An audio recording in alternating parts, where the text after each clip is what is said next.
আইসিসির দেয়া ২৪ ঘন্টা শেষ। বাংলাদেশ অলরেডি চিঠিটা পাঠিয়ে দিয়েছে আইসিসিতে। যে চিঠিতেও লেখা আছে যে বাংলাদেশ ভারতে বিশ্বকাপ খেলতে চায় না, শ্রীলঙ্কার মাটিতে খেলতে চায়।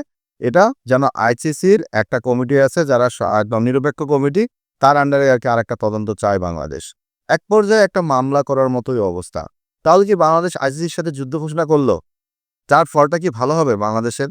কারণ এই যে বাংলাদেশ আইসিসিকে একটা চিঠি পাঠাইছে, সেখানে বাংলাদেশ বলেই দিল এক প্রকার যে তারা ভারতে খেলতে চায় না। ভারতে বিশ্বকাপ খেলতে বাংলাদেশ যাবে না, শ্রীলঙ্কায় খেলতে চায়। কিন্তু সেই শ্রীলঙ্কাও তো বাংলাদেশকে ভাই না করে দিছে। বাংলাদেশকে গ্রুপে রাখবে না বা শ্রীলঙ্কার গ্রুপে রাখবে না। তাহলে শ্রীলঙ্কা যদি, যে শ্রীলঙ্কায় আমরা খেলতে যাচ্ছি, আমার কথা হচ্ছে যে শ্রীলঙ্কায় আমরা খেলতে যাচ্ছি, সে শ্রীলঙ্কা যদি আমাদের খেলাটা না নেয়, তাহলে কিভাবে বাংলাদেশ খেলে একবার বলতে পারে? হ্যাঁ, বাংলাদেশ হয়তো আন্তর্জাতিক ট্রাইব্যুনাল অনুযায়ী ক্রিকেটের যে নিরন্তর সমস্যা আইসিসি আছে, তার বিরুদ্ধে একটা মামলা পিটিশন দিবে। কিন্তু দিয়ে লাভ কি? এটা তো আইসিসির সাথে যুদ্ধ ঘোষণা হয়ে যাবে। এর থেকে যদি আইসিসি বাংলাদেশকে আজীবন আন্তর্জাতিক ক্রিকেট থেকে নিষিদ্ধ করে দেয়, তখন কি করবে? একবার চিন্তা করছেন? আমার কাছে মনে হয় যে সামনে থেকে যে কথাগুলো বলা হচ্ছে, ক্রিকেট বোর্ড বলে, সরকার বলে, তারা সামনে থেকে আজকে লিড করতেছে, এমন হবে না তো যে সামনে থেকে আমাদেরকে বোঝানোর জন্য মিডিয়া এসে যা খুশি তা বলতেছে, আর পিছনে বাংলাদেশের ক্রিকেটটা ধ্বংস করার পায়তারা করতেছে তারা? এমন তো হতেই পারে, স্বাভাবিক।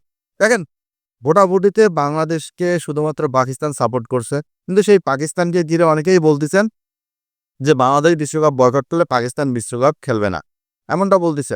এটা ভাই আকাশ কুসুম কল্পনা, এটা অবাস্তব কথা, এটা কখনোই সম্ভব না। কারণ পাকিস্তান বিশ্বকাপ খেলবে, পাকিস্তানের কারণেই শ্রীলঙ্কা কোহোস্ট, এটা আপনাদের মানতে হবে। কিন্তু এই বিশ্বকাপটা যেটা খেলা হচ্ছে, ভারত হোস্ট করতেছে, সেটা কিন্তু অরিজিনাল হোস্ট ছিল শ্রীলঙ্কা। কিন্তু দল বেশি হওয়ায় শ্রীলঙ্কা সেটাকে সামলাইতে না পারে, পরে কোহোস্ট হিসেবে ইন্ডিয়াকে নেওয়া হয়। এবং সেই কারণে ইন্ডিয়া শ্রীলঙ্কা মিলেই যে বিশ্বকাপটা হোস্ট করতেছে, হাইব্রিড মডেলে হচ্ছে, সেটাও পাকিস্তানের জন্য।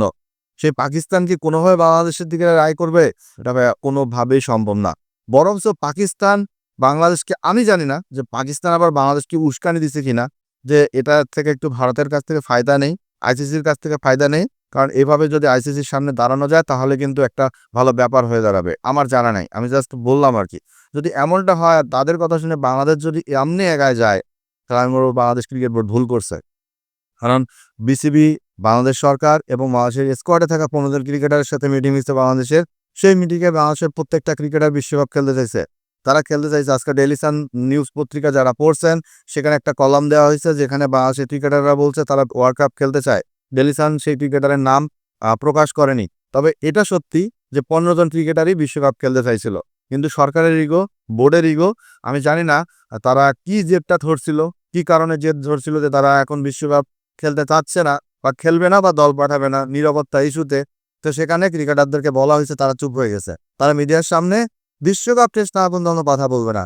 তো এই যে আইসিসিকে চিঠি পাঠাতে, আইসিসির সাথে এমন একটা মামলা মোকদ্দমা, বলা যায় এক প্রকার যুদ্ধ ঘোষণা করা, এটা কি বাংলাদেশ ক্রিকেট বোর্ড ঠিক করতেছে? ভাই আমরা খেলবো না, ওকে আমরা খেলবো না, আমরা চুপচাপ, আমরা আইসিসিকে সিদ্ধান্ত জানিয়ে দিব ২৪ ঘন্টার মধ্যে আমরা খেলবো না।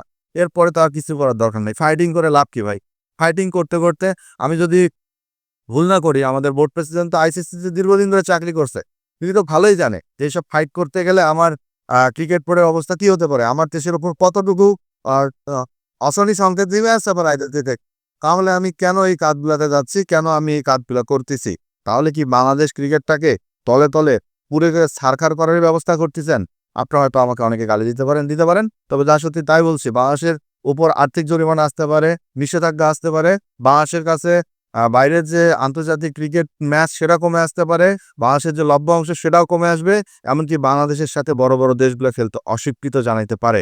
আগামী বছর টি-20 ওয়ার্ল্ড কাপ অবশ্যই উগান্ডা, নামিবিয়ার মতো দেশের সাথে আমাদেরকে বাছাই পর্ব খেলে আসতে পারে। র্যাঙ্কিং হয়ে যাবে ২০ থেকে ২১।